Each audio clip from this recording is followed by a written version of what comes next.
નમસ્કાર દર્શક મિત્રો, ન્યૂઝ 9 ગુજરાતી સાથે હું છું પાયલ બામભણિયા। તો જોઈએ આજના મહત્વના સમાચાર। બરવાળા પોલીસ સ્ટેશન ખાતે ચાલુ વર્ષમાં ગુનાહિત પ્રવૃત્તિઓ ઘટી હોય તેવા ગામોના સરપંચોનું કરાયું સન્માન। બોટાદ જિલ્લા પોલીસ દ્વારા બરવાળા ખાતે એક વિશેષ કાર્યક્રમનું આયોજન કરવામાં આવ્યું હતું। આ કાર્યક્રમમાં જે ગામોમાં ચાલુ વર્ષ દરમિયાન ઓછા ગુના નોંધાયા હોય અથવા એક પણ ગુનો નોંધાયો ન હોય તેવા ગામોના સરપંચોનું સન્માન કરવામાં આવ્યું હતું। બોટાદ જિલ્લા પોલીસ અધિક્ષક કે બળોલિયાના માર્ગદર્શન હેઠળ યોજાયેલા આ કાર્યક્રમમાં બરવાળા પોલીસ સ્ટેશન વિસ્તારના ગામોમાં ચાલુ વર્ષ દરમિયાન એક પણ ગુનો નોંધાયો ન હોય તેવા ગામોના સરપંચોનું વિશેષ સન્માન કરવામાં આવ્યું હતું।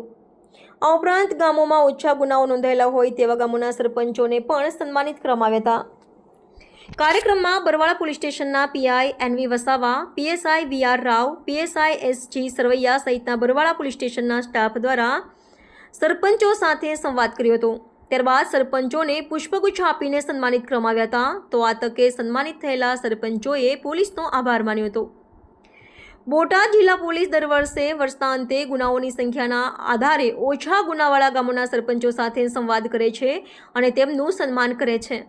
જે ગામોમાં ગુનાઓનું પ્રમાણ ઓછું અથવા નહીવત હોય છે તેમાં તે ગામના પ્રજાજનો અને સરપંચોનો મહત્વપૂર્ણ ફાળો હોય છે। આ પ્રકારના કાર્યક્રમો દ્વારા જિલ્લા પોલીસ સરપંચો સાથે સંવાદ કરે છે અને તેમના મંતવ્યો જાણે છે। આ પહેલથી જ જિલ્લામાં કાયદો અને વ્યવસ્થાની પરિસ્થિતિ જાળવવામાં મદદ પણ છે અને ગુનાઓનું પ્રમાણ ઘટાડવામાં સફળતા મળે છે। ન્યૂઝ 9 ગુજરાતી। આજે બરવાળા પોલીસ સ્ટેશન દ્વારા જે આયોજન થયું છે સરપંચોનું સન્માન, એમાં કેવા સરપંચ કે ગ્રીન ઝોન, ઓરેન્જ ઝોન અને રેડ ઝોન। ગ્રીન ઝોન એટલે જે એક વર્ષમાં એક પણ ગુનો ન બન્યો હોય।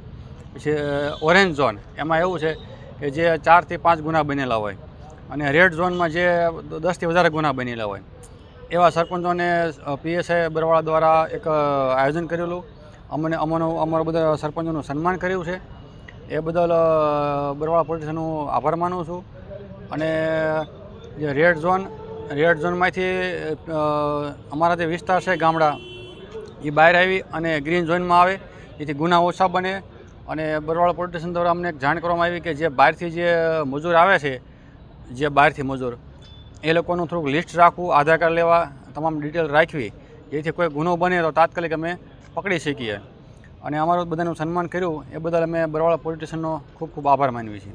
આજરોજ બોટાદ જિલ્લાના માન્ય એસપી સાહેબ શ્રી કિશોર બલોલિયા સાહેબ તથા ડીવાયએસપી સાહેબ શ્રી મહર્ષિ રાવલ સાહેબના માર્ગદર્શન અને સૂચના મુજબ સરપંચ સાથે સંવાદ કાર્યક્રમનું આયોજન કરવા જણાવેલ હતું। જે બાબતે આજે બરવાળા તાલુકાના 24 ગામના સરપંચો તથા બરવાળા ટાઉનના પાલિકાના પ્રમુખને હાજર રહેવા માટે આમંત્રણ આપેલું હતું। અને તેમાં બરવાળા પોલીસ સ્ટેશનની અંતર્ગત આવતા પોલીસ સ્ટેશનના ગામડાઓને 3 ઝોનમાં ડિવાઈડ કરેલા હતા: રેડ ઝોન, ગ્રીન ઝોન અને ઓરેન્જ ઝોન। જે ગામડાઓમાં 2025ની જાન્યુઆરીની 1લી તારીખથી લઈને અત્યાર સુધી જે પ્રકારે ગુનાઓ બનેલા હોય એ ગુનાઓના આધારે એમનું વર્ગીકરણ કરવામાં આવેલું હતું। ગ્રીન ઝોનની અંદર 1 થી 5 ગુનાઓ બનેલા હોય એવા ગામડાઓને રાખવામાં આવેલા હતા। ત્યારબાદ ઓરેન્જ ઝોનમાં 5 થી 10 ગુનાઓ બનેલા હોય એવા ગામડાઓને રાખવામાં આવેલા હતા અને રેડ ઝોનની અંદર 10 થી 15 ગુના બનેલા હોય એવા ગામડાઓને રાખવામાં આવેલા હતા, જેથી એ તમામ સરપંચશ્રીઓનું બુકે અને સર્ટિફિકેટ આપીને સ્વાગત કરવામાં આવ્યું। અને ઓરેન્જ ઝોન અને રેડ ઝોનને જણાવવામાં આવ્યું કે તેઓ પોતાનું સ્થાન ગ્રીન ઝોનમાં આવી શકે એવા પ્રયત્નો કરે અને ગ્રીન ઝોનને તેમનું સ્થાન જાળવી રાખવા માટે જણાવવામાં આવ્યું।